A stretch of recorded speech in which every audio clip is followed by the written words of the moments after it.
आमर 5 वर्ष तले जिते बोरिंग टी तैयारी है सेतेबेले सेमाने जे आमर कंट्राक्टर थिले सेमाने प्रथमे चलै देकरी खाली टेस्ट कर देकरी आम चाबी आमको हस्तांतर करें तापर वर्षा सीजन आरंभ होगला पानी आउ चलला नहीं अद्यावधि आज पर्यंत पानी चलू नहीं। जाजपुर जिलार धर्मशाला ब्लॉक अंतर्गत उत्तर प्रताप पंचायत रे बर्तमान देखा जाइए पानी समस्या चाषी मैंने बर्तमान पानी पाई हताश होती एठारे एक उठा जलसेचन प्रकल्प होते बर्तमान सुधा चालू हो पारे नहीं जो प्रकल्पटी पाखापाखि 2019 मसीह निर्माण करा जायतिला तो से समय पर बर्तमान सुधा चालू हो पारु नहीं ता कारण है एठारे विद्युत संयोग बर्तमान सुधा हो पारि नहीं। आम ए विषय आम सहित अच्छा जन चाषी अच्छा सहित सीधा साल कथा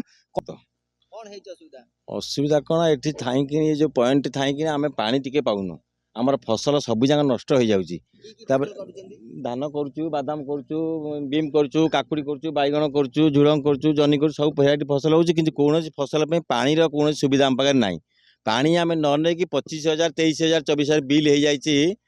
बोरिंग उपर किंतु आम गोटे पानी टिके पाइनु खुला बेलू चाबी देखला बेलू सब चोरी हो सारे जिनपतर किसी ना ये प्रशासन तो किसी शुणुना कि करूना आम तो असुविधा पानी बोली पानी ना कि सब फसल नष्ट हो सारे आमको तुरंत पानी आमको देले जोगे देले आम सब फसल गोटे सप्ताह भर पानी आमको देले आम सब फसल करूँ। आपण जहाँ देखुले चाषी जने से कहया कथा चाष जमी बर्तमान नष्ट हो गलानी पानी अभाव आम सहित आउ जने चाषी अच्छा कौन कहे आप नाटा कौन मोना गौरांग राउत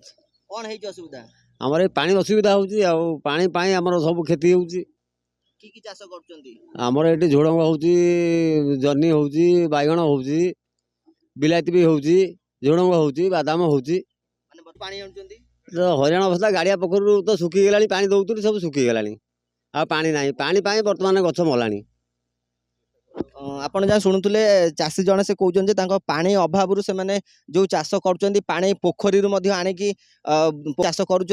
आम सहित आउ जन चाषी अच्छा आम सहित कथा कौन कहे मौसा आप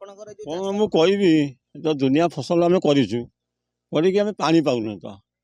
आपको सरकार जदि आम शुणिक कार्यटा कर दिए आम बहुत उपकृत हूँ। तो जो स्थानीय चाषी अच्छा कहया कथा से जो प्रकल्प जो होता से समय शुभारंभ करा जाय नथिला तापर भी बिल आसी 25,000 टंका जहाँकि जेई सूचना देते आम सहित ए विषय में अधिक जाने आम सहित सेक्रेटरी जी अच्छा से कौन कहते बुझा कौन आमर 5 वर्ष तले जिते बोरिंग टी तैयारी है सेतेबेले सेमाने जे आमर कंट्राक्टर थिले सेमाने प्रथमे चलै देकरी खाली टेस्ट कर देकरी आम चाबी आमको हस्तांतर करें तापर वर्षा सीजन आरंभ होगला पानी आउ चलला नहीं अद्यावधि आज पर्यंत पानी चलू नहीं कि आम जिते इलेक्ट्रिक जेई सहित जोगाजोग करूँ पानी चलाइबा विभिन्न प्रकार फसल होची जे कहते तुम 23,000 टका बाकी अच्छी एसडीओ सहित तुम जोगाजोग कर आ मु बर्तमान किसी साहाय्य करि ना आमर एक बर्तमान ये बादाम होची बैगण होची विभिन्न प्रकार काठ फसल धान होची एटी पानीर अभाव जोटा कि आम अन्य बाहर जगार पानी मोटर आनी एटी चलाऊचु पानी विभिन्न गाड़िया पोखर आणुचु से माने किरोसिनी जहाँ रेट है तेलर रेट जहाँ है से माने हजार हजार टंका मोटर वाला भी नौकरी जोटा कि आम फसल करवा माने परिस्थिति ना चाषी मैंने बर्तमान ये मुंडे हाथ देकी बसी पानी अभाव जदि बोरिंग टी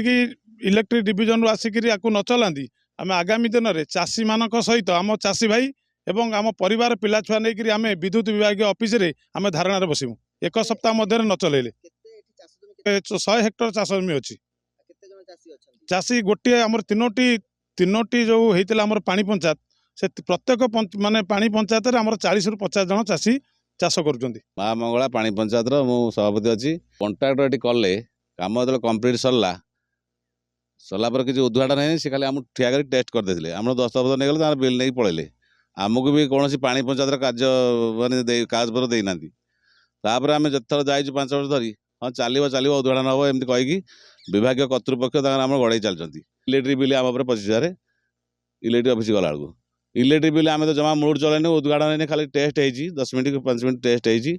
जो कंट्राक्ट करते आम ठीक टेस्ट करदे आम उपर एत पैसा आइला कौटू गोटे सप्ताह भितर पानी दिंतु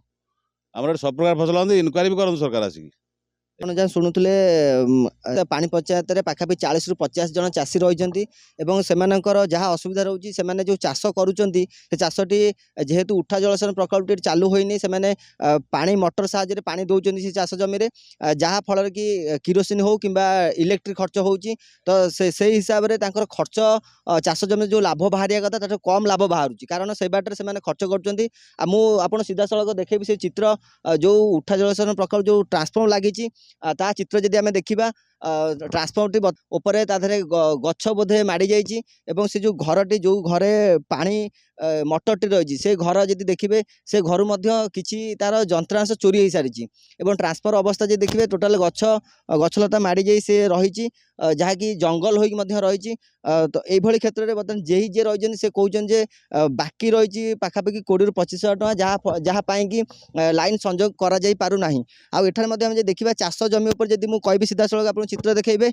ଏଠି ପାଖାପାଖି ସବୁ ପ୍ରକାର ଚାଷ କରାଯାଉଛି କିନ୍ତୁ ପାଣି ଯଦି ସିଧାସଳଖ ଚିତ୍ର ଦେଖିବେ ଏଠାରେ ପାଣି ସମସ୍ୟା ରହିଛି ସବୁ ଯାକ ଯେଉଁ ଗଛ ରହିଛି ଯେଉଁ ପନିପରିବା ଚାଷ କରାଯାଉଛି ତାର ମୂଳ ଦେଖିବେ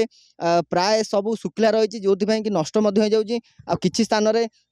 ଚାଷୀମାନେ ତାଙ୍କର ଯେଉଁ ପାଣି ମଟର ସାହାଯ୍ୟରେ ୟାକୁ ପାଣି ଦେଇଛନ୍ତି ଆପଣ ସିଧାସଳଖ ଦେଖୁଥିବେ ଚାଷୀମାନେ ବର୍ତ୍ତମାନ